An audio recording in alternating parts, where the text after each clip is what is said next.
ছোটো ছোটো ক্লিপ করে করে দেবো। তো ওটাই আর কি। দেখো মোহনায় ঘুরতে এসে চা খাওয়া হয়ে গেছে অলমোস্ট, চায়ের ভিডিওটা তোমাদের সঙ্গে শেয়ার করতে পারিনি। বাবা না আসো, চলে আসো চলে আসো, ওই নোংরা জল আর পারিও না, আসো।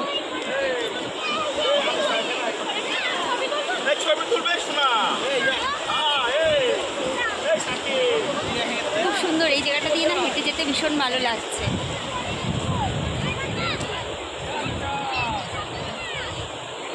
সাধারণত এমনিতে সমুদ্রের পাড় দিয়ে হাঁটতে ভালোই লাগে।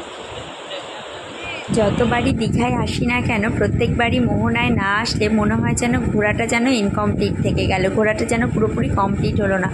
আমার মোহনার এই জায়গাটা এত বেশি ভালো লাগে, কিন্তু দুঃখের বিষয় এই সময় আসলে মাছ ধরাটা আর দেখতে পারি না। এই সময় নাকি সমুদ্রের জলে মাছের ডিম ছাড়ে, এই জন্য নাকি মাছ ধরতে দেয় না। এই জন্য এই সময়টা আসলে না মাছ ধরাটা একদমই দেখতে পাই না। গত বছর ঠিক এই সময়টা দিয়ে এসেছিলাম, তো মাছ ধরাটা দেখতে পাইনি। তা যাই হোক, সমুদ্রের এই যে জলের ঢেউ আর মোহনার পাড়টা দিয়ে হাঁটতে বেশ ভালো লাগে। কিন্তু ওল্ড দীঘা আর নিউ দীঘাতে বোল্ডার ফেলে দিয়েছে, ওখানে আর সমুদ্রের পাড় ধরে হাঁটা যায় না। আগে ওল্ড দীঘা নিউ দীঘাতে কী হতো, সমুদ্রের পাড় ধরে হাঁটা যেত, তো সেক্ষেত্রে ভীষণ ভালো লাগতো। কিন্তু এখন আর সেটা হয় না, যেহেতু ওই জন্য এই মোহনায় এসে এই যে সমুদ্রের পাড় দিয়ে হাঁটা, পাটা হালকা করে ভেজে করে, রোদও আছে আবার বৃষ্টিও শুরু হয়ে গেল, ভিজে গেলাম।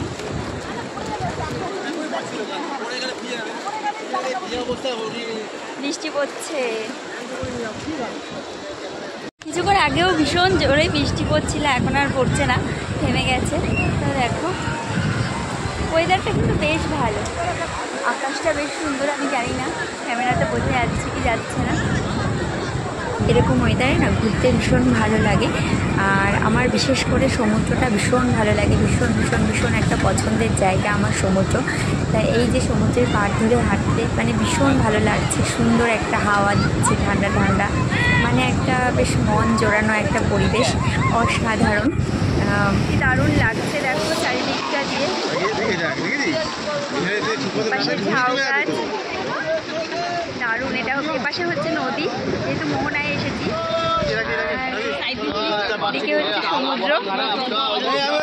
আবারও সমুদ্রের পাড় ধরে আমরা ফিরছি আস্তে আস্তে হোটেলের দিকে। তো মন চাইছে না, মনটা ভীষণ খারাপ লাগছে যে ফিরে যেতে হচ্ছে, কিন্তু কিছু করার নেই, হোটেলে তো ফিরে যেতেই হবে, এখনকার মতোই অবধি।